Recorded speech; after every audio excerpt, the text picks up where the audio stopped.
Twilly-dilly-dee, twilly-dilly-dee, twilly-dilly-dee, tweet, tweet, tweet, tweet. She talks to the people all night long, chatting and a-gabbing and a-singing her song. All the divas down on Rainbow Street love to hear Toni go tweet, tweet, tweet. Talking Toni, Tweet, tweet, talk, talking Toni. tweet, twilly-dee, Oh, talking Toni, really gonna talk tonight. tweet, twilly-dee.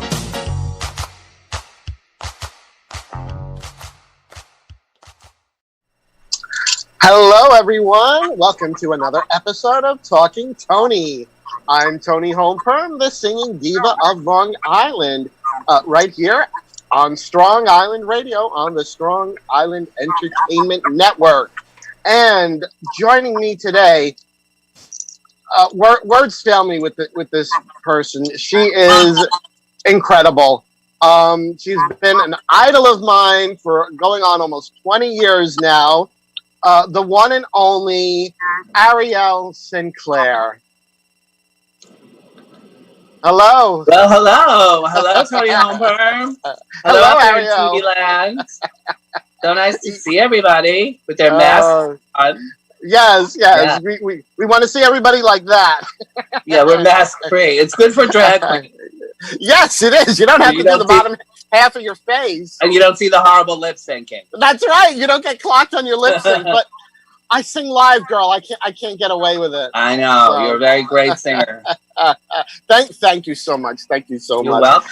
Thank you for the lovely what do you call that? I don't know what I'm thinking. It's the quarantine, girl. We're all in a fog. Yes. And maybe it's the booze. Cheers, everyone. Oh, cheers! Oh, well, as I was saying, I'm just so happy to have you here as my guest here on Talking Toni. This is my little hour long show where I get to talk to many of the fabulous people that I know here on Long Island, in the United States, sometimes even around the world. I've had a guest on. Ooh, I've had a guest on from the UK, believe it or not. So, nice. I know. So So you're Toni. global. I know Toni Holmperm is international now. Who would have thought? An international home perm. Yes, that's right. These things, they got to travel, girl. These hairdos got to travel. Oh, so Now, wait, I have a question for you. Do a lot of the young okay. drag queens, ask you like what your drag name means? They do. Yes, they do. Because a lot of them have no clue what a Toni Holmperm is. Right. So, being a good, motherly drag queen, I educate them. We have to. Always Yes. have to educate. We have to educate the young. It is so incredibly important. There's a lot of stupid bitches out there. Oh, now for people in the audience who don't know who you are, and shame on you if you don't know who Ariel Sinclair is. We will read you. But just on the off chance that maybe they've been living under a rock, for the past 20 years. Okay, we'll cut them some slack. Tell them, Ariel, a little bit about yourself, about your drag career. Okay, well, I grew up in Belrose, Queens, which was about a 15-minute walk to a gay bar called the Silver Lining. And One of my husband's favorites. Yes, that's how far back I go. So it was house, gay bar, house. In the middle of a residential block. Oh, and wow. I would go there very young. Mhm. And back then the drinking age was 18. So even though I was 16, I could still kind of finagle my way. And then I started doing drag there. And that was the first place I started to do drag. And that was I would say my drag home. I always say if you're a drag queen and you have a place to call home and a place to do your craft and do stuff, and you're very blessed. And that's so where it true. all started, the Silver Lining Cocktail Lounge and Discotheque, located at 175 Cherry Lane, downtown Floral Park. And you remember everything still. I remember it all. Some things I don't remember, but it's best I don't. Maybe it's a blessing in disguise. And a lot of amazing drag queens came out of the Silver Lining.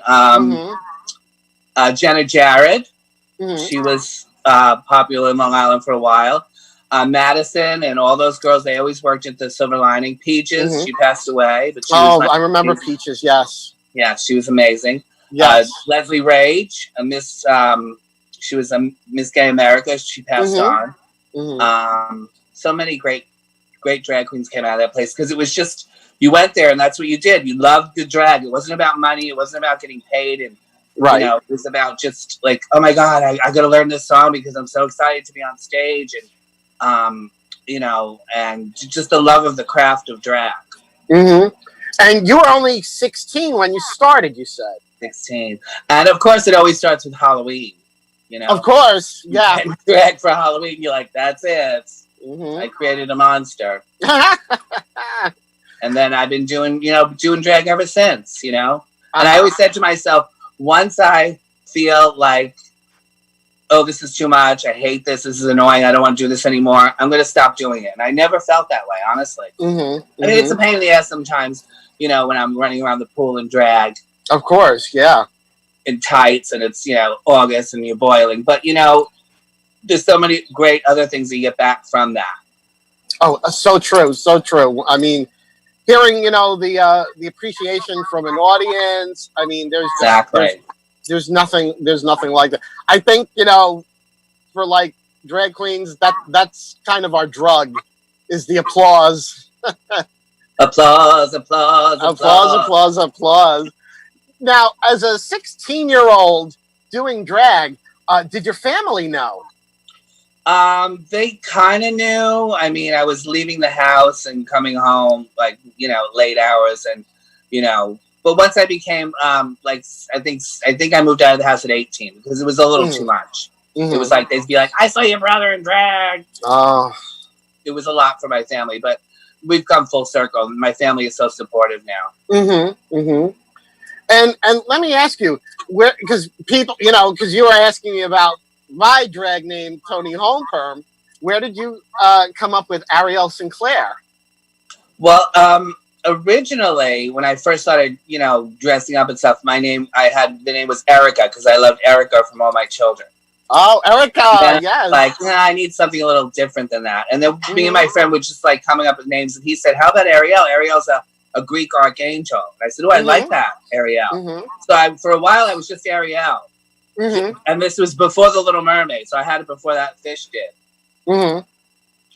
Then I started to do pageants and stuff, and they were like, you kind of need a last name. And I was like, I don't really want a last name, but we were going back and forth with just name, and I liked the double letters like Ariel Adams, and then somebody said Ariel St. Clair, and I didn't like the ST dot, and then we just made it into Sinclair, and that kind of flowed. That's how we did that. Yeah. So Ariel Sinclair came along. And she's been with you ever since. Yes. And quite been good to me. Yes, yes. And we are all the better for it. So Thank you. I can honestly say that. Actually, I was thinking about it because I have known you, I believe it's almost 20 years. Yes. I'm pretty sure the first time that I performed with you, I was the boy. And I was going to say, do you want to tell that story? Yes, I do. You tell it. Okay, so I had a friend, a good friend of mine, and I put her in drag, and she kind of did drag before, but I kind of like, you know, got her a little polished, and her name was Dallas Capri. And Dallas Capri was dating a very fine gentleman named Tony Mazza. And Tony Mazza was the one holding the drag bag and the wig. And I was the drag husband. You were the drag husband, I was the drag husband, yes. And that's when I first met you. Yes. And it was at you and was it Dallas. At the Bunkhouse? No, it was Annie M's. Annie M's, right. And that was the first time you had ever performed at Annie M's. Right. And you and Dallas, you did that Reba McEntire duet. I forget the song. Does He Love You? Does He Love You? And Dallas was the one who stole me away from you in the little skit. Yes. And you then threw you were part of the your show. drink on me. You threw your drink on me. I did? Yes, that I was don't part of remember the. that. Yeah, Oh, that was part of the. I apologize. That was no. I lived for it. I lived for it. I was loving it. But yeah, that was part of the. That was part of the whole act. You like because you find me, with the other woman. Yes. And Dallas was younger and thinner. God rest her soul. Yes, absolutely. God rest her soul. She was a good queen. She was fucking crazy, but she was a good queen. Are we allowed to curse on this? You already did, girl. Oh, no, it's fine. It's fine. But yes, an amazing queen, and I certainly loved, helping Dallas put a lot of her numbers together. She had never really done that before we got together, and I the think creative aspect of it, right? Yes, and I think that was the drag queen within me longing to get out. And then years later, I was hosting the Gay Men's Chorus. I think Spring Fling, was it called? April's a Drag. April's a Drag, and that was that your first time? That was my very, very first time doing drag. You were the first person to introduce Toni Homeperm to the stage. Yay! So you've been there for a lot of my firsts. First, yes. We're sisters, darling. I know. And actually, I had posted the video today on Facebook. It was the first time I was performing in drag, and then and you actually said afterwards you were I was ready to I was just I got through my song and I was just ready to run off, and you're like, no, come back, I have to talk to you. Right, we have to talk. Yes, and you actually commented. You said, and don't we love the name Toni Homeperm? And I was like, Well, when you first told me that, I was like, oh my God, I love it. It's something where, if you're young and you don't get it, you're going to have to do your homework. Right. Absolutely. So. And your look is also goes with it. Your look is kind of vintage sometimes. And so it goes with the whole, homework. Yes.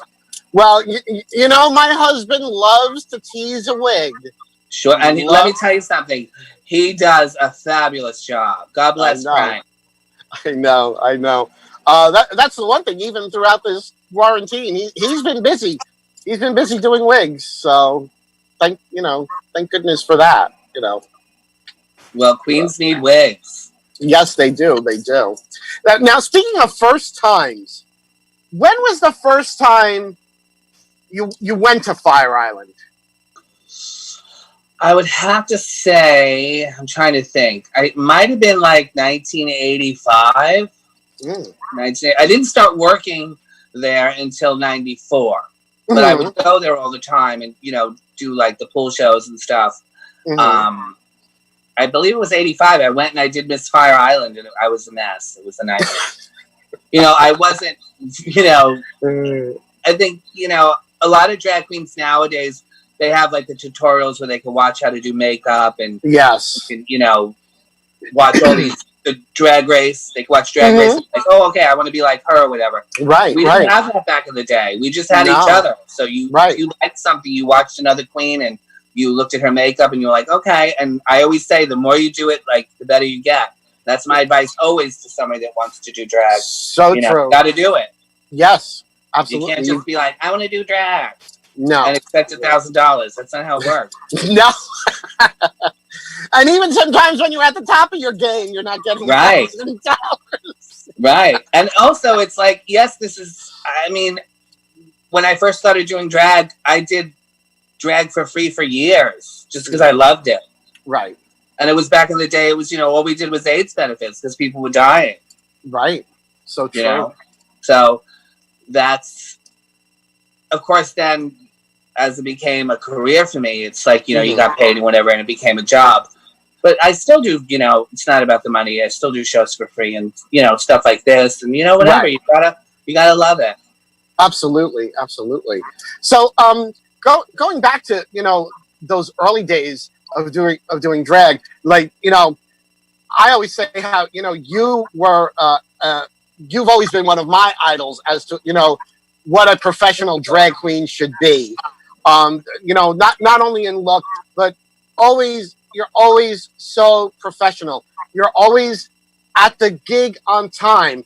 You always. Well, that to me, it's like, late drag queens. It's like that's the worst. Absolutely, it's the worst. It's it's like if I know the show's starting at 7, I'm going to be in the dressing room by like 5:30, 6 o'clock. That's just right. But some of these girls show up, 5 to 7. It's like, what are you doing? And you still have to pay your nails.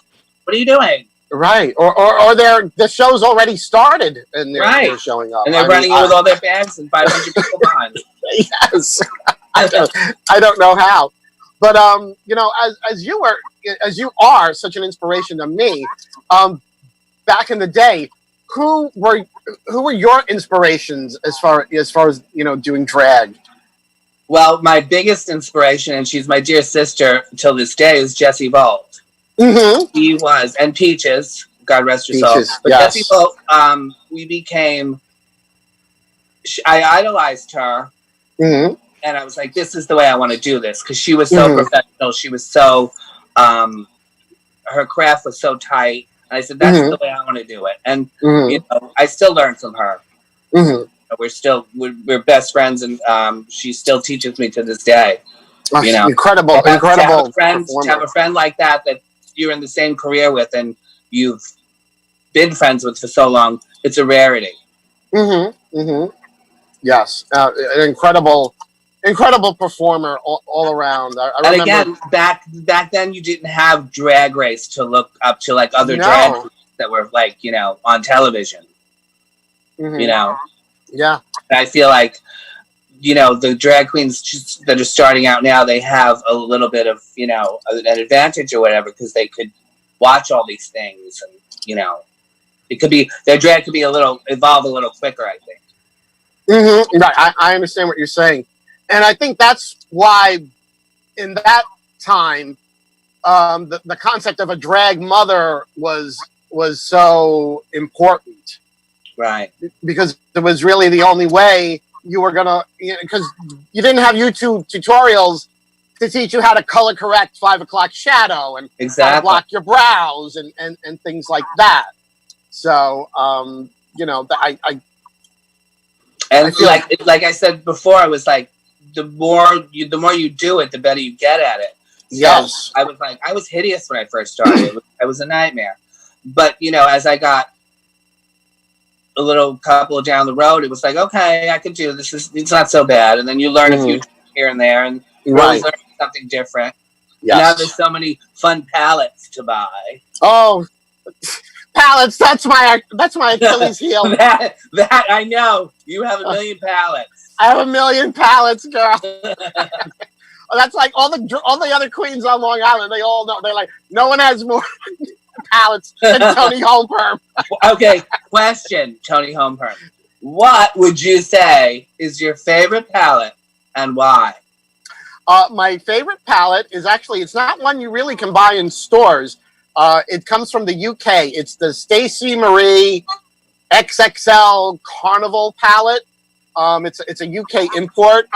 And I love it because the colors, you have like all the bright colors, you have all the neutrals, and it's so pigmented. It blends beautifully. How much is it?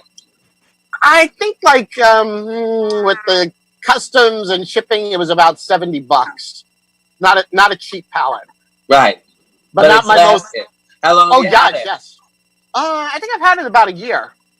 Oh, okay. Yeah, I've had it about a year, but it's amazing. She's your go-to palette. That's my go-to palette, yes. What would you say is the worst palette and why? The worst palette? Oh, probably the very first palette that I ever got. It was like from Amazon. It has these teeny tiny little dime-sized pans, and it's basically all powder. There's no pigment. It goes everywhere. It's like colored baby powder. Exactly, but I knew nothing. That's why, like, the very first time that I performed at the show you were hosting, I was like, I can't play this. I was like, Ariel's hosting. I cannot be Ratchet. I got Michael Perez, Monica Storm, former, Miss Long Island, Miss Fire Island, Miss so many titles, I got him to do my makeup because I was like, I am not going out. You look gorgeous. Thank you. And you had that the Victory curl wig, right? Yeah, that was one of those first 40s wigs that Frank did for me. So it was a lot of fun. And speaking of raise money for titles, a good cause. Yes, that was all for the Long Island Gay Men's Chorus. When did you start with them? 2016, I think it was 2016. So that was always had such a great time with the chorus, and I'm not doing the chorus full time right now just because of other commitments. But I do stuff with them, like we've been doing Match Game on yes, that's so much fun. Once a month. Yes, I've been doing that. We've been doing that once a month, and it's so much fun. Maybe we could get you to be a contestant. Maybe if I'm not busy on the island. I mean, that would be fun if we can work it out. Okay, I'll let them know. They would love to have you back. They love Ariel Sinclair. Thank you. I love you. Everyone always thinks I'm from Long Island because I've always worked in Long Island and Fire Island, but I'm from Queens. It's not that far away, girl. I know, but I think about like when I was younger and I used to go to all these bars and stuff because back in the day, remember in like Nassau County there was like 5 bars. Suffolk County there was like 6 or 7, 8 bars, like nightclubs that were gay 24/7. Yes. And I used to go to all these places. I'm like, I don't drive. Like, how did I get to these places? I don't remember. You had friends. You had lots of friends. Friends that drive. That's right. Now, speaking of pageants and titles. Of driving. No, speaking of pageants and titles. Now, you said your first experience with Miss Fire Island was not a good one. Right. However, you've gone on, and I was there at the bunkhouse the night that you won Miss Long Island. You actually won 2 titles that night. You won Miss Long Island and you won Campiest, correct? Yeah. You did. And then I won Miss Long Island again. Oh, you did win it a second time. Yes, I won it. For a while, there was like you couldn't enter it more than once, and then they changed the rules. And then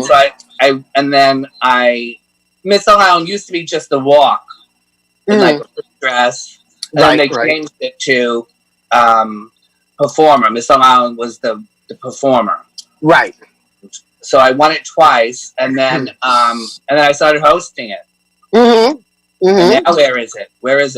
I don't know. And then you also started hosting the Miss Annie M's pageants, which I love. That was so much fun. Yes. Annie M was like I would go there, and it would just be like you felt like you just got like all these hands and arms wrapped around you. There was so much love there, and there was so much support, good energy. Yes, that's a place. I was so sad when they closed, and then we do the Miss Annie M's pageant. Yes, and that was. Now I'm trying to remember. Now, did you host the very first one? I don't think so. I don't think you did. I don't remember who hosted the first one. No, the first one actually, I was at the first one, and that was the year that Tyra Allure, now known as Dominique Jackson from Pose, won. So it's amazing, like all these things that you see happen. I think Dallas Capri won Miss Annie M's, didn't she? No, she won like some monthlies, but she never actually won the pageant. She was, Yeah, that was great. Second the competition every month, and then whoever won the competition got to go to the pageant. It was like then they had like January, February through the months. That was how they did it. And I can't believe that. No, the very first one, how could I forget? Venice Charles won because Venice was in charge of the pageants originally. Yes. So on me. It was Venice Charles. Venice Charles was the original cartwheel split queen. And backflips. Backflips in heels. Yes, in like 9-inch heels. She was the one that like the first person I saw do that was Venice Charles. She was amazing. Is amazing. Still is, yes. Although Vanisa's not currently doing drag, I'm sure she's still playing softball though. She's still playing softball. Yeah. She's still the prince of karaoke down in Florida, and still having there was like a whole group of us, like TJ Smoke, Charlena. I'm trying to think of other girls from like Suffolk County. Angel Alexander. I remember her. Yes. I can't remember all the names. Yeah. But there was a lot of good queens that came out of Long Island. Yes. And then drag kind of died in Long Island. Yeah, it did. Then, people like Gina Marie Versace, Madison Mansfield. There was a couple of other girls. The can't think of the last name. There was like a Stone, maybe is the last name. Which one? I can't think of the name. There's so many great girls, and then they kind of brought it back. Yes, kind of brought it back. Yes, and then like it sort of continued with like Annie Manildo and Ivy Stalls, Bella Noche, me, Lady LaBelle. Keeping it alive, yes, keeping it alive. Still keeping it alive, and even. And now, like, not being like where you have to have. It has to be at a gay bar. It could be at a straight bar, and we could have this little drag show, and everyone loves it. Mm-hmm. I mean, I've done quite a lot of shows at the Shabby Tabby Cat Cafe. Of course, there's cats running everywhere. I know, but the cats they're a little afraid of the wigs, so they hide. I'm allergic to cats. I could never perform that. Oh no! Oh, oh dear. Well, like we were saying. So many titles that you won. I was just wondering. I've never actually won any title. Do you think maybe you could just give me like an honorary title? We can maybe give something. Just I'm like just say, oh, Ariel gave me this title. I mean, I'd be happy. I'd be happy if you just throw something my way. Yeah, I don't care. I'll find one of my old trophies and I'll give it to you. I don't even need the trophy or the sash. I just need you to, I dub the. Well, maybe you might be like, maybe you'll be nominated for like a media award for doing this show at Strong Island Entertainment. Don't they have media awards like that? I don't know. I'll have to ask Bobby. Bobby, is that an award we can get? I have to ask him when we're Your radio show and podcasts have things where they do. Yes, they do. Yeah, you could probably be in the drag queen category performer. I don't know if there's a lot of them, but I don't know. I don't know. It's a good question. Actually, we're gonna take a quick break right now. Just to hear from our sponsors, because they're paying the bills. So they're paying the bills. You got to get the tips for those gigs, girl. You know that better than anyone. So we're gonna just take a quick break, and then we are going to be right back right here on Talking Toni with more of Ariel Sinclair.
Okay, you're on. Sorry about that. Hey! Sorry about that, everyone. Slight technical difficulties coming back. Technical difficulties? Yes. Welcome back to Talking Toni. I'm Toni Homeperm. And joining me is the queen of Cherry Grove, Ms. Ariel Sinclair. Hello, everybody out there in TV land. So, for those of us who are just joining us after that quick little break that we had, Ariel Sinclair, so famous for performing at Lips, the Ice Palace on Fire Island, but not only just these clubs and things. Ariel, you were branching out into other things way before a lot of the girls that are doing it now. Now, I'm pretty sure there's a certain scene in Tu Wong Fu where where you're one of the drag queens in the audience. Am I correct? Yes, that was so they put out this whole thing like where they wanted extras of crazy looking people, drag queens. Right. So of course we all go there to Webster Hall in New York City. And that's where that scene is filmed. And I also filmed another scene, the restaurant scene. And it was in August. It was boiling. And they had the air conditioning on the stage for the of course for the performance. So when RuPaul comes down the swing, if you look to your left hand corner, I'm in the left hand corner. I have a red wig on, and that's me. So there you are. We had to do that scene about 17 times. She went up and down the swing 17 times, and every time you had to be like that. Oh my god! Oh my god! And it was boiling. Oh god! But the one great thing the story I always tell about Tu Wong Fu is the restaurant scene is the scene where the girls they find the picture that Julie Newmar signed. Right? And it's a scene with Robin Williams. Robin Williams, yes. We got to see Robin Williams do his craft. Like the director was like, do it like an old man, do it like a gay man, do it like an Irish guy, and he did all these voices and all these. We were all just watching him like, oh my god! Like to just watch him do that was amazing. Oh, I can't imagine. So, yeah, that's a fond memory to Wong Fu. Yeah, if you look in the corner, you'll see me. You do see you, but you've also been doing some television. I remember seeing you had posted. There was something you did with Jezabella, right? Yeah, we did Madam Secretary. We did I can't think of the name of that other show. It takes place in San Francisco. I can't remember the name of it. No, don't ask me. You get older. What did you say? I said, don't ask me. I'll never remember. I'll never remember. But yeah, so they're always looking for drag queens for extra work and stuff. So it's always fun, but it's a lot of sit around and wait. Right. In full face and hair and everything, and like then you said, today we all did like all the talk shows like Sally Jesse Raphael, Geraldo Rivera. They always had like drag queens. Are they real or whatever the title was? But we were always doing so. I think I did one with Denise. Oh, which one was that? We did Geraldo together. Oh, yeah. Oh, gosh, I have to see if that's available on YouTube. I know I have it on a VHS somewhere. I always love watching Alexis Flame on the Joe Rivers show. Yeah, classic. It really was. But Alexis Flame, when I first met her, she scared me a little bit. I was a little scared. I was like, only a little? Yeah. Wow. But as I got to know her, it's like, oh my god, she's such a little, soft little teddy bear. I love Alexis. My partner in crime on the Naughty or Nice show that I do. When is Naughty or Nice? It alternates Thursdays with Talking Toni. Okay. So I have to make sure I tell everyone you have to tune into that next week because it's Alexis's birthday. Yes, happy birthday, Alexis. Prizes, yes, So it's gonna. I think she's gonna be 2,908 years old. Oh, really? She doesn't look a day over 1,500. Yes. Because I know she's a vampire, and she's a witch, and she's she's all those spooky things. All those spooky things. Now, one of the things I wanted to talk to you about because we're coming up on July 4th. July 4th has always been the invasion of the Pines on Fire Island, and everybody is sort of like in disbelief that we're not having the invasion of the Pines this year. I mean, well, we got this this message from Pansy, who's she's the president of the Arts Project, and who's the founder of the invasion. And she said, just because what's happening right now, it's just too dangerous to do the invasion. Yes. It's too dangerous to have all these people on the boat, and so they said, you know, we'll wait till next year. Right. And they weren't going to have the Homecoming Queen contest. And they still had a virtual one. They had a virtual, yes. It was IKEA one? Yes, IKEA one. Yes. Congratulations to you, IKEA, for winning Homecoming Queen. So. But the invasion has always been a special day in Cherry Grove. Oh, my God, yes. You get, like, you know, you get the people that are, you know, first-timers. And then you get the classic old school drag queens. And then you get people that like to do like, for a while I'd like to do like a theme, like, or, you know, something that was popular. Like I did Britney Spears Bald. You know, like something that's going to grab people's attention. Yes. I did Paula Dean with 2 sticks of butter, y'all. Something like that. But the invasion, I believe it started, I don't remember when it started, but they were all sitting around one day in Cherry Grove. And they were like, let's put some drag on over to the Pines. Right. And a group of them got on the boat. They went over to the Pines, and they wouldn't serve them. Right. Because they were in drag. And then it just became... I remember when I first started doing the invasion, the boat wasn't really that crowded. There wasn't... I mean, there was maybe you had like people. Now it's like close to 1,000. Yeah. So it's a huge event. And also now it's like everyone kind of makes money off of it. We used to just come to the Ice Palace, walk down the ramp, get on the boat. Now it's like, you got to pose here, you got to pose there. This is that, this is that. And then you get off the boat and you got to go here. You got, you know, it's like, now it's kind of like we're cattle.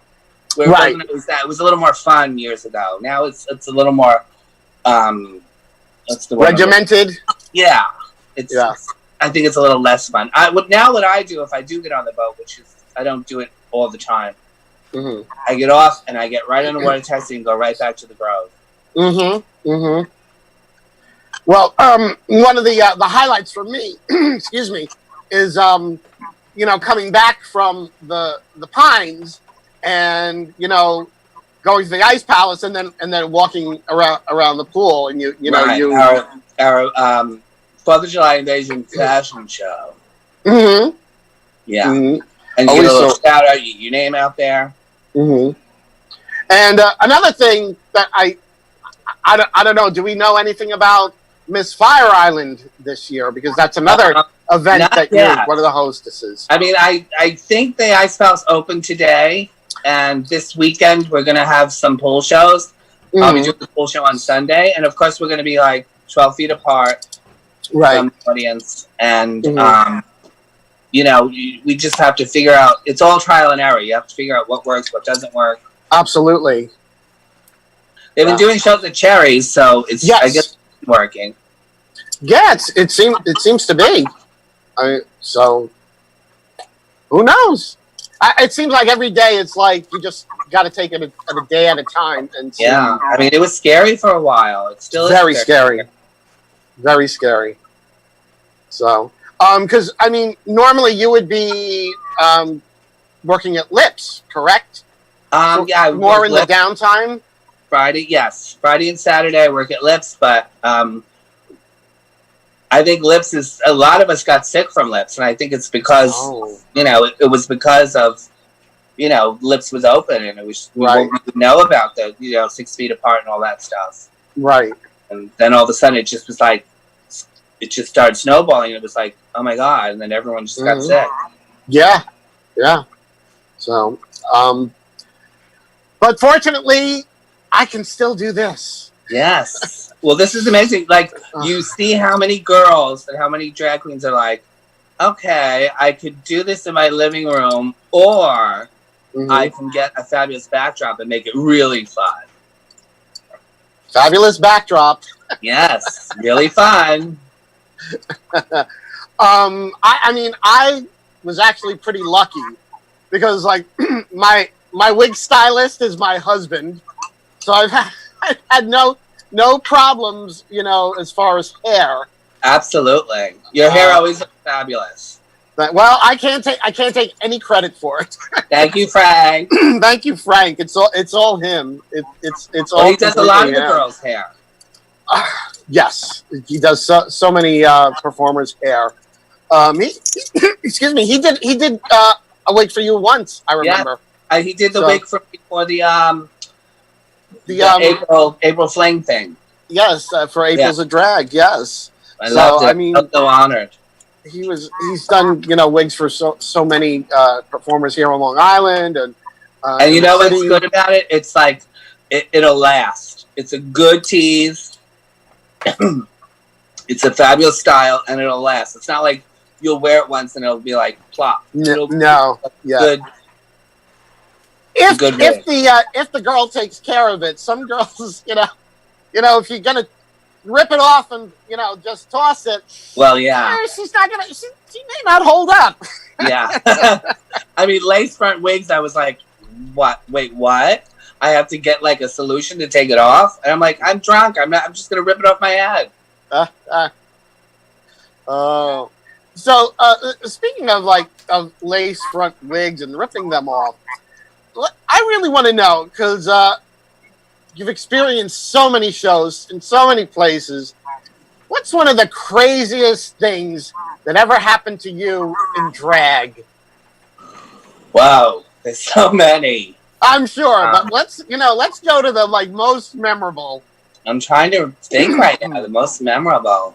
Well, I mean, there's always times when you're performing, and for some reason, my right leg, my right foot, is a little smaller than my other foot. But I think most people are like that. Oh, yeah. So whenever I would be performing, my right shoe would always go flying into the audience. And I have a small foot. I have a size 5.5 shoe back then. Now it's a 6. It's a little bigger now. I remember, and it go flying, and somebody getting like, with my shoe. And I'd be like, oh my God, I'm so sorry. And then, of course, back in the day, I was doing Madonna. This is another one that I remember. And I was doing Papa Don't Preach. I went, Papa Don't Preach, boom, and my wig went flying. Oh, no. Yeah. Oh, no. And back then, it was like, oh my God, you can't be seen without my wig. Right. And you would pick the wig up and run off stage. Now it's like, you pick it up and put it back on your head. There's so many girls now that they perform, bald. Oh, it's yeah. Like, the drag, Oh, that's another thing I wanted to ask you about. Because, I remember, like, back in, the very late 90s, early 2000s, when I was the drag husband for Dallas Capri, and you were, just as busy then as you are now. But, like, makeup and looks were so much more. It seemed like everybody wanted to be fish. They wanted to be super, super feminine. I mean, that's what I learned. I learned from, like, if you didn't look like a girl or you didn't look feminine or like you said, fishy, you weren't doing drag. Exactly. But then it changed. Yes. Then it started to get, like, the club kids started coming around, and it started to get a little more creative, and people started to be a little more clowny, and then that kind of went away. And then it was like that Uber drag where everyone has, like, now it's like everyone has the helmet wig and the kind of Bianca Del Rio eyes, and which is fabulous. And then the clown look came back with like those girls that just keep the fish look. Yes. Yeah. Well, I think especially Drag Race with people like Trixie Mattel. Yes. And I can't remember the other one now. Kimchi. Those very super dramatic looks, which I mean I love. I wouldn't do it for myself, but I love them. But it's kind of changed a lot of drag. Yes, it has. I mean, drag has changed. It's evolved, and I always say RuPaul's Drag Race is great, but it also created a lot of monsters because it makes you think like, okay, in order to do drag, I have to be like nasty and mean and do my makeup like that, and then you do it, and then they're like, okay, now I want money, but that's not how it works. No. Like, there's a ladder, and then there's a line, and then there's an elevator, right, and then there's another ladder. You know what I mean? It's like you got to do drag because you. This is my message always: do drag because you love it, because you love doing it, and you want to feel the back and forth with the audience. And, you know, and I never was a nasty mean queen. I mean, I could be catty. No, never. To me, that never really worked. And people, I felt like everyone started to be like Bianca Del Rio, you know, and everyone was trying to be like her and reading and you know, stuff. And what she did is genius, and it's rapid fire, and to copy it is just, I don't know, it's nonsense. But I like the way drag is now. Some of it. Well, you know, as you said, you know, a lot of it has changed, and you know, the younger. So you should have made this show. You should have made this show 2 hours. We can sit here all night. I know, but you know, a lot of the younger performers that are, you know, they're you know, seeing Drag Race from when they're, you know, pre-teens, and they're born in like 1990 or the 2000s. Right, and so their experience with seeing drag is just so different than what, you know, you and I grew up with. Of course. I'll bet you remember, like, on All in the Family, when Archie Bunker saved the I don't know how we would classify the character now, because you have to be so careful about labels. At that time, I think they used the term cross-dresser. Right. I think she was a cross-dresser. Beverly LaSalle. Beverly LaSalle, yes. Yeah, she was a cross-dresser. But she was Edith's friend, too. And she did, she did drag shows. Yeah. But, like, you know, seeing that, you know, that was, like, such a rare thing. But, you know, even for me as a young child, seeing that was, like, stuck in my mind. Of course. You know, because I'd never, ever seen anything like that. Ever.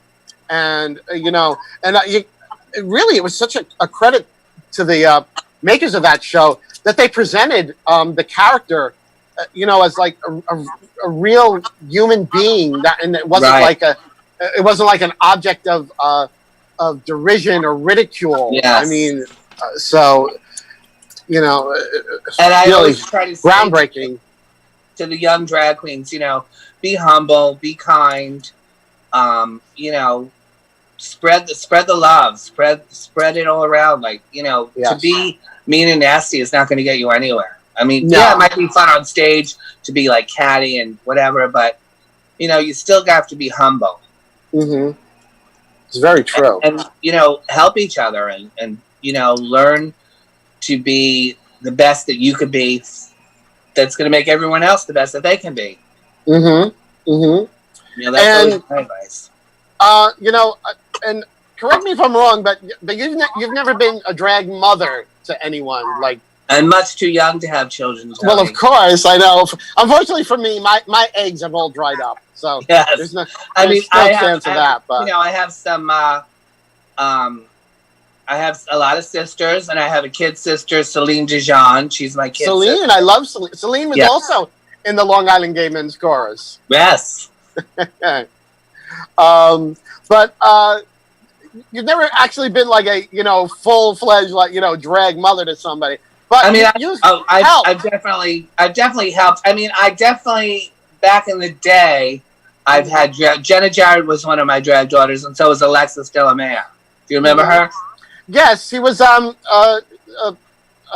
Peggy Pussy's former boyfriend. Yes, Peggy Pussy. Yes. Peggy Pussy. Or as you always called her, Margaret Vagina. Yes, Margaret Vagina. So they were kind of my drag daughters. Oh, okay. But even though you never really made like a big thing about being having drag daughters or anything, I mean, you've helped so many up and coming drag queens, and you know, even just like I'm always like, you know, like with Fire Island and whatever, mostly with Fire Island, I have a platform. I have a place to do drag.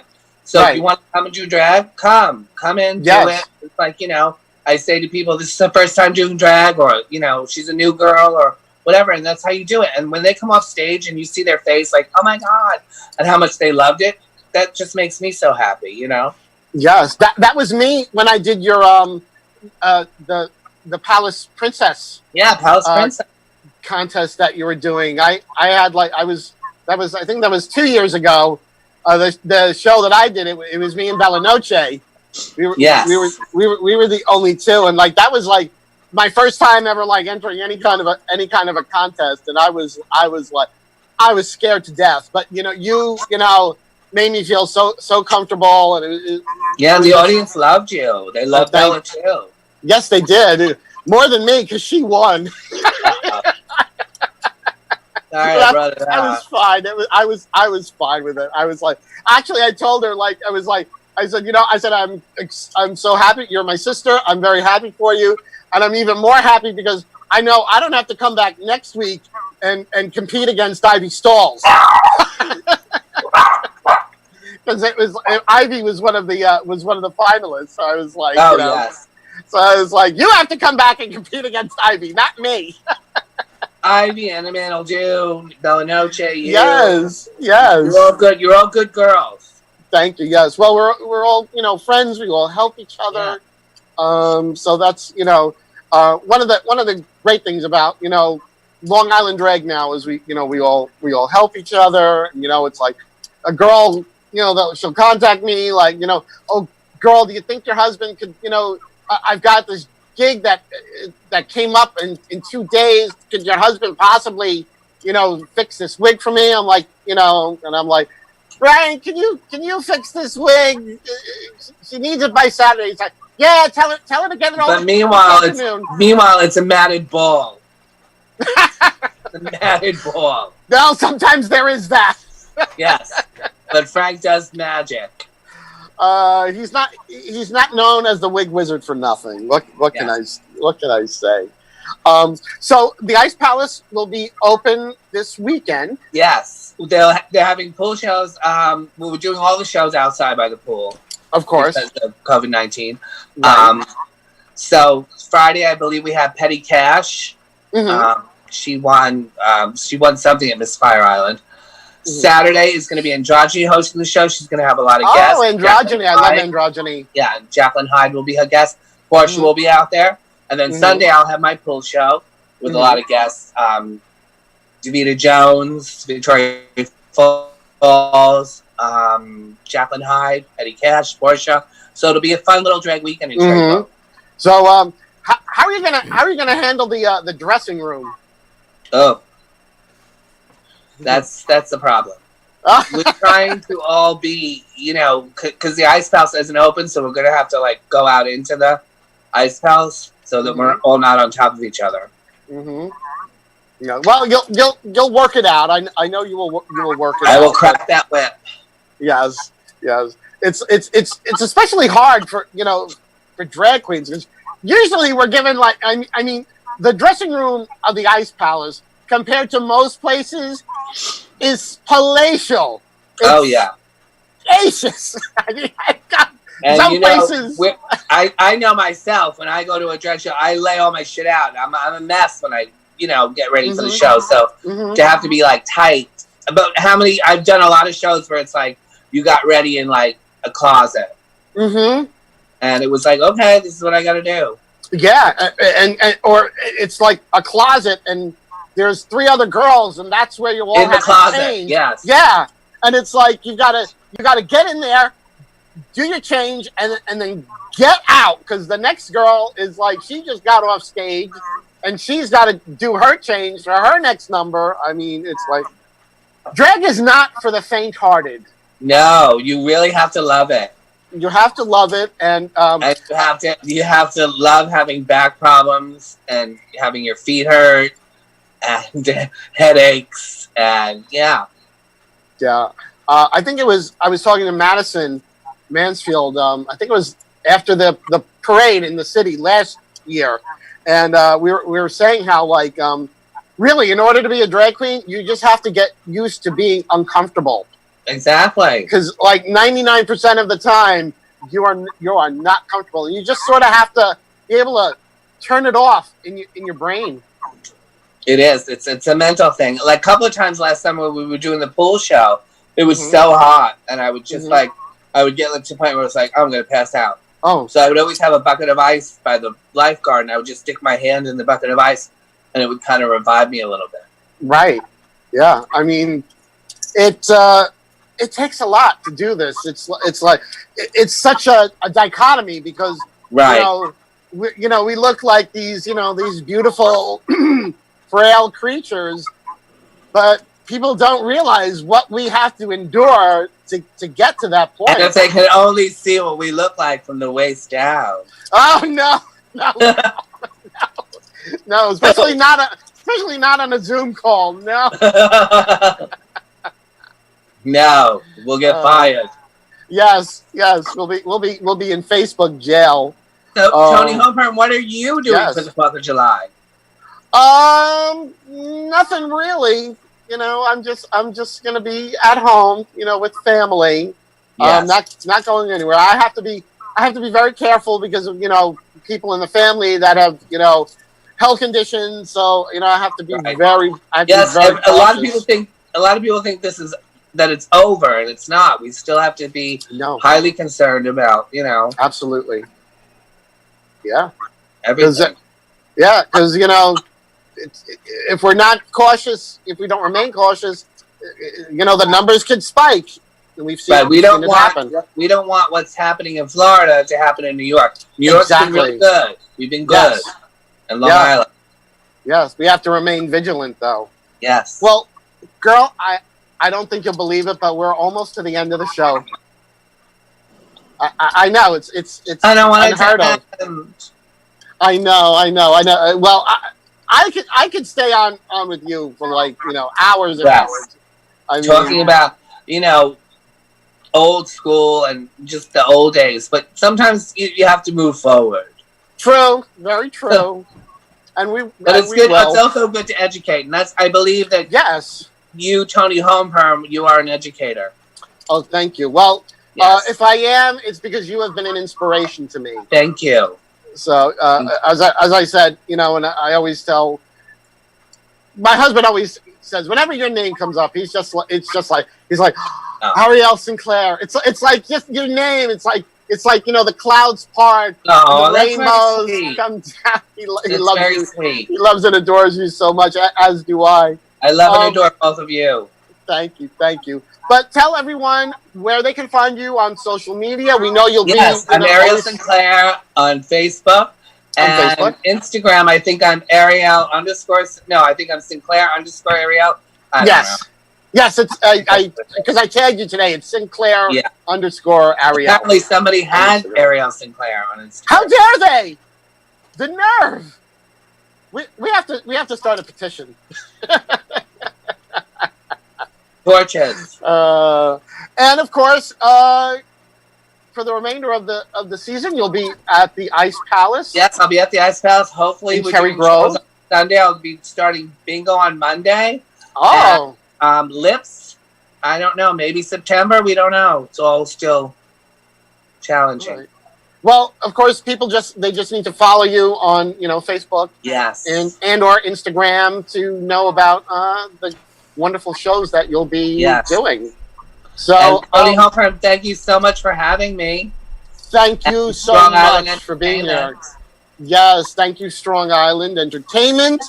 And that's it, people. So, I hope you enjoyed today's episode with the one and only, the legendary Ariel Sinclair. Thank you. I thank you all for joining us, and I will see you here again in 2 weeks. My very special guest will be actor and director Matthew Montgomery. So I can't. Yes, and he's handsome too, girl. He's very handsome. Yes, he's a handsome man. So that will be in 2 weeks right here on Strong Island Radio. And until then, I wish you all the best. Everyone stay safe and have a wonderful night. Good night, everyone. Bye. Thank you, Toni. Thank you, Ariel. Love you, Frank. Love you, Toni. Twilly-dilly-dee. Twilly-dilly-dee. Twilly-dilly-dee. Twilly-dilly-dee. Tweet, tweet, tweet, tweet. She talks to the people all night long, chatting and a gabbing and a singing her song. All the divas down on Rainbow Street love to hear Toni go tweet, tweet, tweet. Talking Toni. Tweet, tweet, Talk, talking Toni. tweet, twilly-dee. Oh, talking Toni gonna talk tonight.